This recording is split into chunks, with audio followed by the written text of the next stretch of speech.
How are you? It's been a long time since I have done a video about IVF, and actually they're the ones that I enjoy doing the most because I know a lot of people watch them and get a lot of information from them that really isn't out there a lot. So I'm getting ready to do a new IVF. I wanted to do a video about my process so far simply because something's changing.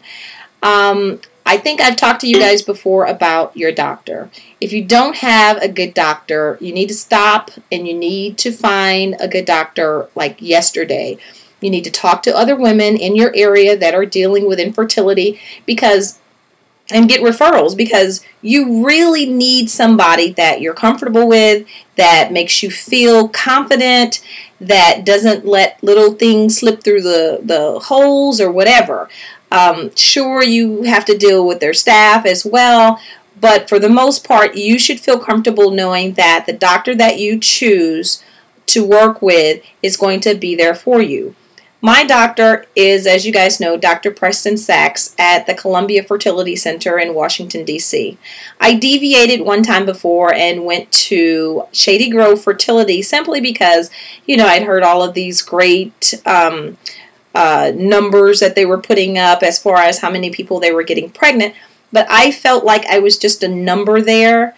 I got to see my doctor in the beginning of my cycle for maybe 15 minutes, and then at the end of my cycle. I never saw him really in between, and the only time he called me was when there was like a problem where I was getting really pissed off because of something, and the nurse I was dealing with was getting pissed off with me, and it was like, all I want y'all to do is what the hell you're supposed to do, and I don't need all of that other crap, especially when I'm not seeing my doctor. So I need a hands-on doctor. I need a doctor that has good bedside manner. I need a doctor that I actually see. My doctor does my sonograms unless he's not there, and then another doctor does them. I don't get pushed off to a nurse, or nothing wrong with nurses, but I want to see my doctor and my nurse. Is that okay? Can I see both of them? That's cool. Okay, so you know who my doctor is. Well, I brought all that up again to say I have been really thinking about this process and how hard it is for me.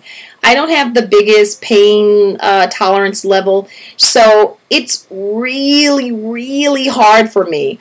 The medicine, stimulating my ovaries get huge and very painful. Like when I walk, I feel pain. When I sit, I feel pain. I'm always feeling pain when my ovaries are being stimulated. And then, there's the constipation that you deal with. There's, all of the needles and just everything. It just stresses me out. And it makes me make myself ill.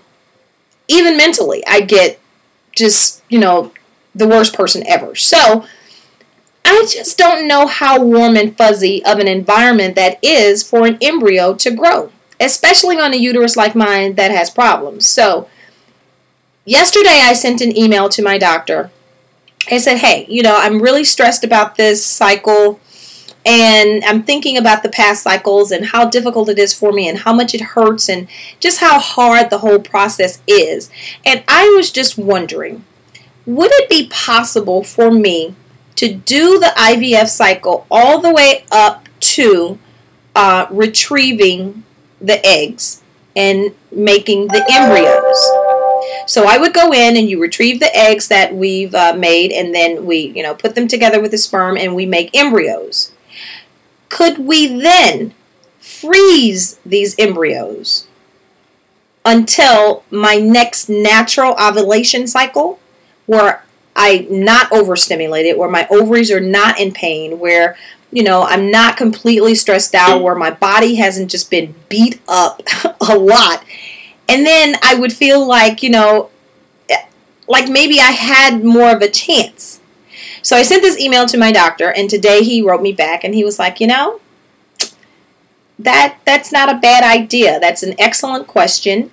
and I think it's something that we should look into. So basically, he wants to wait and see how well the eggs are doing, see how well the embryos are doing before we make that decision. According to him, there have been, major strides made in embryos lasting throughout the thawing out period. And I'm like, okay, well, let's do it then, So my question back to him was, can we even hyper stimulate myself this time to produce even more eggs so we have even more embryos in order to try that with? So he hasn't answered me back that yet, but my point in all of this is that just the fact that I was able to ask him that question and he was able to consider it, think about it, and give me a thoughtful response really makes me know that I have the best doctor for me. I have a really, really, really good doctor.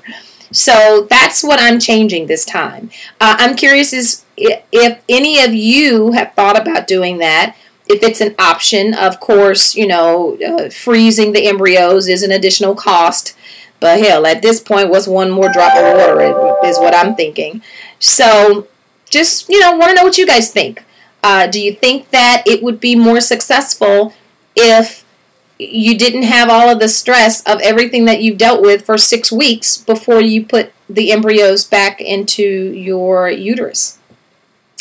I'm thinking it's going to go with me because, then I could get back eating my, organic food the way, and then I don't worry so much about all the drugs that are in my body because, they're getting out of my body and I'm getting back to being me. I'm back to working out. I can't work out when my ovaries are really stimulated because it hurts so bad.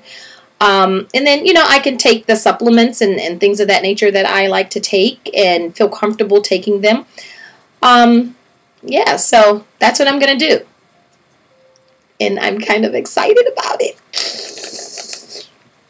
Okay, so just curious as to what you guys think about that. Let me know. And curious as to whether or not you've heard anyone try this. Let me know. So I'm going to try this. I'm kind of excited. Yay! Smooches!